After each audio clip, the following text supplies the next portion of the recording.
கையில் இல்லை, நாம் யாவும் தேவன் கை பொம்மைகளே. என்றால் கூட போராடு நண்பா, என்றைக்கும் தோற்காது உண்மைகளே. செயின்ட் போல்ட்டை போல் இல்லாமல் ஓடு, கோல்டு தேடி வரும். உந்தன் வாழும் ஒலிம்பிக்கை போலே வேர்வை வெற்றி தரும்.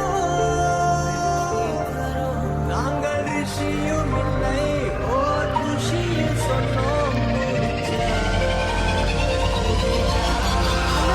Meet your new ACP, Adityan.